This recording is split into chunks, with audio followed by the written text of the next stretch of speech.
Hi, I am Radha from truthmakesitintimate.com. I support people to create deeper connection in their lives and fall in love with themselves in the process. Um, Today I would like to look at when the spark is gone. You know, sometimes after some years into a relationship, or sometimes even months, all that attraction that we felt in the beginning, all that aliveness, all that juiciness is simply not there anymore.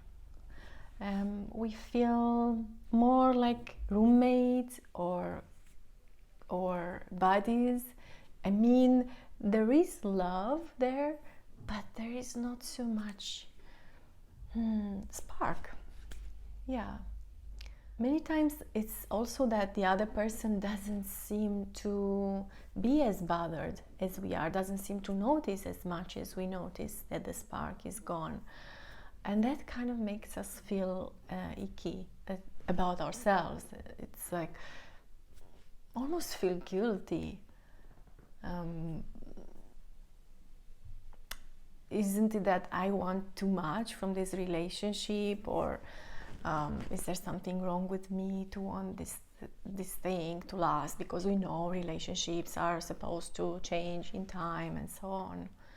I know this struggle because I've been in it a few years ago, quite some years ago, and after that a few times for short periods of time.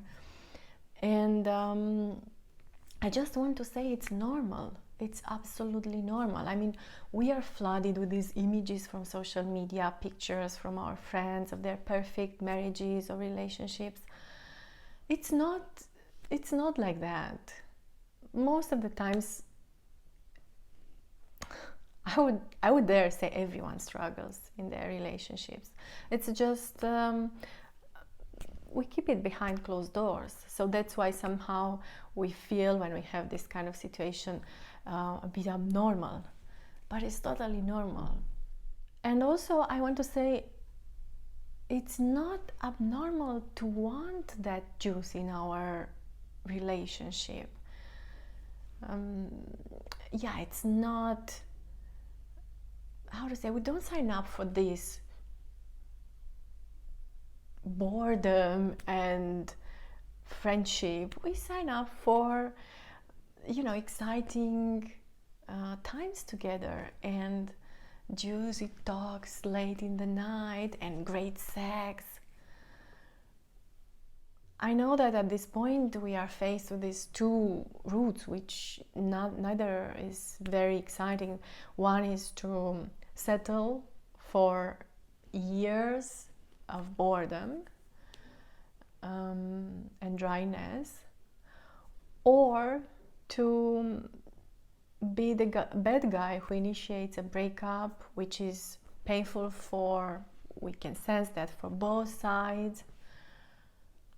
Sometimes we even think about cheating, like we feel attracted to other people, like all these things. There is a lot going on in a person who feels that the spark is gone, and many times we don't even have someone to share with. And today what I want to share, I want to make a disclaimer, it's not a solution, because there are particularities, like to us as people, to us as a couple. But I believe it's a good solid start to deal with this situation, because it is possible to have all that aliveness. Of course, I'm not talking about having sex 5 times a day. That I don't think that's even a healthy standard. But to pass by your beloved, your lover, and not to be able to resist touching them or smiling at them or kissing them, that's something normal to wish for in a relationship, and also possible. So okay, so what is the good start I promised to share with you? It's a question, actually. it's a good question to ask ourselves. Looking at this relationship, do I feel as an equal? Or do I feel like I am bigger than the other person, or I am smaller? Many times in a relationship, after some time, after the butterflies are gone, without being aware, one of us steps into the role of the person who is calling the shots, running the show, the person who takes most of the responsibilities on their shoulders, the person who makes decisions or most of the decisions. And sometimes that person is also kind of taking charge of the life of the other person, like giving advice, coaching, supporting, encouraging all the time, taking care of that person. So that's one side of the equation. And then there is the other side, the person who kind of falls back into a smaller role, a person who is led by the other, a person who is taken care by the other, the person who is guided by the other. So these are roles we step into without noticing. I know I led a 3-year relationship die a bitter end by taking the role of a parent. I was the one who was taking care of the shopping, of our vacations, of doctor's appointments, all big investments. Decisions were also kind of led by me. So I wish I knew this at that time and realize it.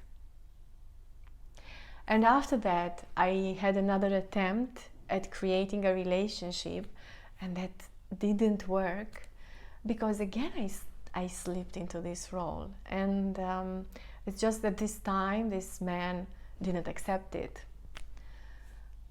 So yeah, it's this kind of situation: parent, child, sometimes it's teacher, student, or even manager, employee, guru, disciple.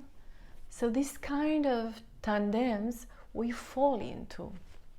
Why isn't this exciting?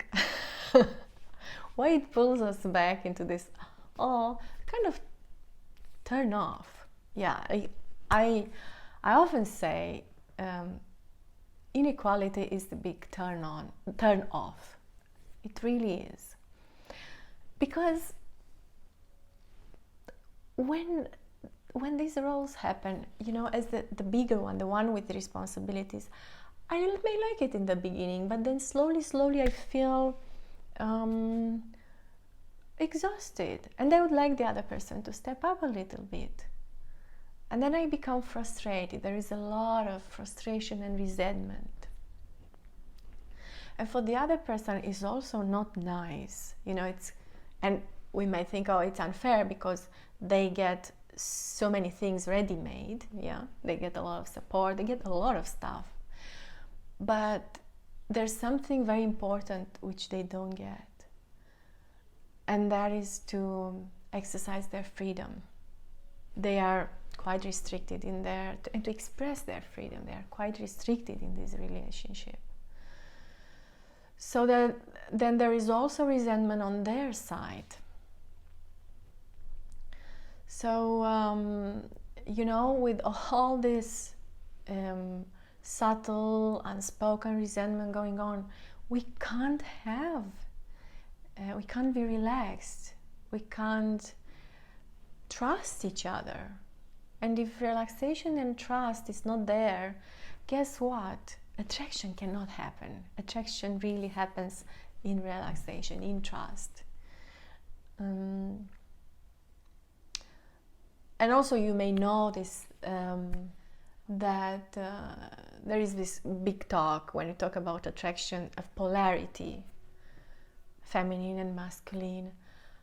It's polarity is also about equality. If the weight of these two poles are the weight are different, then there is no meeting.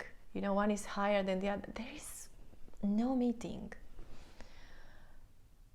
Yeah, so okay, the solution, as you might have guessed, is to notice if this inequality is there, and then make a conscious decision to step out of these roles.